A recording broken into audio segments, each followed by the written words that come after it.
સો હાય માં બ્યુટીફુલ વ્યુવર્સ, કેમ છો બધા? મજામાં? આઈ હોપ કે તમે બધા મજામાં હશો. તો સ્વાગત છે મારા કેરળના પાર્ટ 3 વિડીયોમાં. તો આજે હું તમને વિઝિટ કરાવીશ એક સૌથી મોટા મુન્નારના ટી ગાર્ડનની. આમ તો મુન્નારમાં બધા જ ગાર્ડન મોટા છે, પરંતુ ફોટોશૂટ અને વિડીયો શૂટ કરવા માટેનું આ બેસ્ટ પ્લેસ છે. જે તમે કેબ બુક કરો છો તે કેબવાળા તમને અહીંયા ફોટોશૂટ માટે સ્પેશિયલી લઈને આવે છે. તો અહીંયા એન્ટ્રી ફી છે માત્ર 50 રૂપિયા એક વ્યક્તિ દીઠ, અને અહીંયા તમારે ફોટોશૂટ કરાવવા માટે પર પર્સન એક ફોટોકોપીના 100 રૂપિયા પે કરવા પડે છે. પછી તમારે જેટલા ફોટા પડાવવા હોય તેટલા પર ફોટોના 100 રૂપિયા, 5 કરાવો છો તો 500, 3 કરાવો છો તો 300, એ રીતે તમારે પૈસા પે કરવા પડે છે. તો અહીંયાથી હવે આપણે નીકળી જઈએ. અમે લોકોએ થોડું ફોટોશૂટ કર્યું, ટી ગાર્ડનમાં ફર્યા, નાળિયેર પાણી પીધું, અને પછી અમારી સવારી નીકળી ગઈ નેક્સ્ટ લોકેશન પર.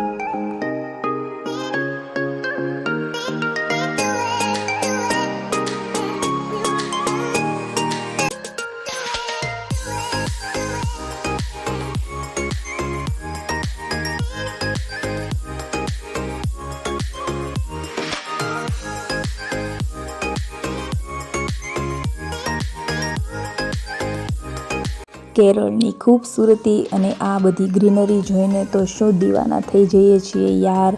તો મેઇન વસ્તુ ફરવામાં એ જ છે કે અહીંયાના રસ્તાઓ એટલા સરસ છે ને, ગ્રીનરીથી ભરેલા, આજુબાજુમાં એકદમ વાઇડ લોકેશન, અને ચાના બગીચા વગેરે વગેરે. બેમ્બુના જે વૃક્ષો આવે છે તે, નીલગિરીના વૃક્ષો સૌથી વધુ પ્રમાણમાં અહીંયા જોવા મળે છે. તો રસ્તાઓમાં જ એટલી ખુશી અને આનંદ પ્રાપ્ત થાય છે ને કે જે નેક્સ્ટ પોઈન્ટ પર આપણે જવાનું હોય છે ને તેના કરતાં વધારે તો એક્સાઇટમેન્ટ આપણે આ રસ્તાઓને નિહાળવાનું હોય છે.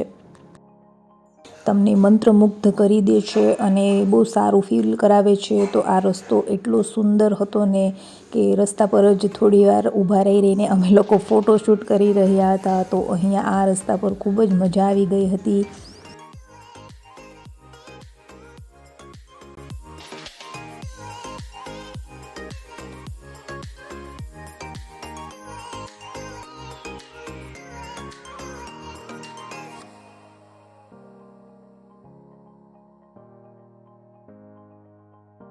તો ફાઇનલી આપણે આપણા નેક્સ્ટ લોકેશન પર પહોંચી ગયા છીએ ગાઈઝ. તો જે નેક્સ્ટ લોકેશન છે તે છે સન મૂન વેલી બોટ હાઉસ. અહીંયા તમને બોટિંગ કરવા મળશે અને બહુ બધી રાઈડો કરવા મળશે, જેમ કે જીપ લાઇન છે.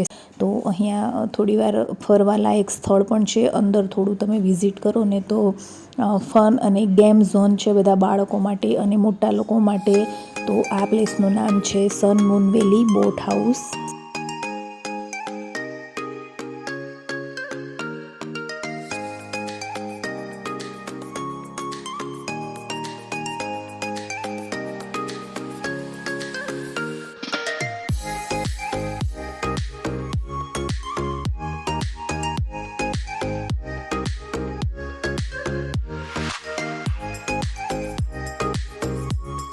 અહીંયા છે ને ફ્રેન્ડ્સ, અમારા કેબવાળા જે ડ્રાઈવર હતા ને તેમણે અમને જણાવ્યું હતું કે તમને અહીંયા પછીનું જે આપણે નેક્સ્ટ લોકેશન લેવાના છીએ ને, ઇકો પોઈન્ટ, ત્યાં તમને બોટિંગ કરવાની ખૂબ જ મજા આવશે, કેમ કે તે બોટિંગ માટેનું સ્પેશિયલ પોઈન્ટ છે. તો અહીંયા તમે ના કરશો તો પછી અહીંયા અમે ટાળ્યું હતું. અને અહીંયા જીપ લાઇન હતી પણ બાળકો માટે જ હતી. તો અહીંયા બસ ખાલી એન્જોય કર્યું, થોડા આઉટલેટ હતા એને જોયા, અને ફન એક્ટિવિટી પાર્ટ હતા એ બધા જોયા. તો અમે લોકોએ જે બોટિંગ કર્યું હતું તે તમને અમારા નેક્સ્ટ વ્લોગમાં જોવા મળશે. તો નેક્સ્ટ વ્લોગને જોવા માટે મારી ચેનલને સબસ્ક્રાઈબ જરૂર કરી દેજો ફ્રેન્ડ્સ.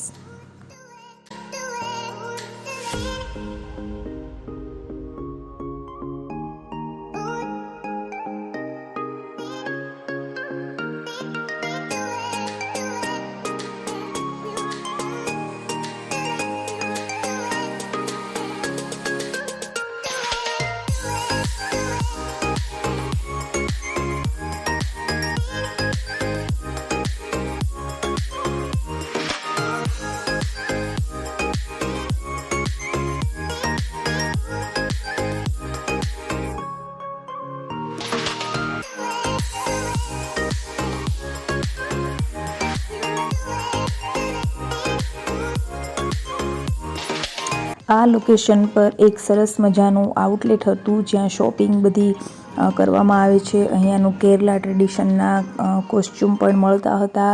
સાડીઓ અને કેરલામાં કઈ રીતની સાડીઓ વેર થાય છે તે ફેબ્રિકની બધી સાડીઓ હતી અને અહીંયાના ટ્રેડિશન મુજબની બધી આઇટમો અહીંયા સેલ થઈ રહી હતી. અને સ્પેશિયલી અહીંયાની જે વસ્તુ છે તે મસાલાઓ છે કેરળના ફેમસ, તો બધા મસાલાઓની એક શોપ હતી અહીંયા. તો અમે લોકોએ થોડા મસાલાની વિઝિટ કરી, કેવા છે, ફ્રેગ્રન્સ કેવા છે અને મસાલાની ક્વોલિટી કેવી છે બધું ચેક કર્યું અને અમે થોડા ઘણા મસાલા લીધા પણ હતા.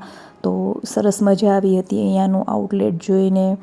તો તમે પણ જોઈ શકો છો કે શું શું મળે છે. અહીંયા છે ને મધ અને મસાલા માટે ફેમસ છે. અહીંયા મધની પણ ખેતી કરવામાં આવે છે. તો બહુ બધા ફ્લેવરવાળા અમને મધ પણ ટેસ્ટ કરાવવામાં આવ્યા હતા અને ફ્રેશ એલોવેરા જ્યુસ પણ મળતું હતું.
તો ફાઇનલી અમારો ત્રીજો દિવસ પણ ખૂબ સરસ ગયો મુન્નારમાં. અમને બહુ સારા સારા પ્લેસની વિઝિટ કરવા મળી અને ખૂબ મજા પડી ગઈ બધા લોકોને.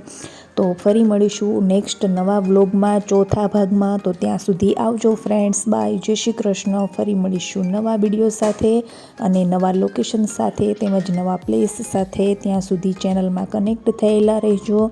અને હા, જો વિડીયો સારો લાગ્યો હોય ને તો ફ્રેન્ડ્સ અને ફેમિલીમાં શેર પણ કરી દેજો. અને ચેનલ પર નવા છો તો ચેનલને સબસ્ક્રાઈબ કરી અને બાજુમાં રહેલા બેલ આઇકોનને પ્રેસ કરવાનું તો બિલકુલ નહીં ભૂલતા, કેમ કે બેલ આઇકોન પ્રેસ કરેલું હશે તો જ મારા નવા વિડીયોને તમે સૌથી પહેલાં જોઈ શકશો. બાય ફ્રેન્ડ, જય શ્રી કૃષ્ણ.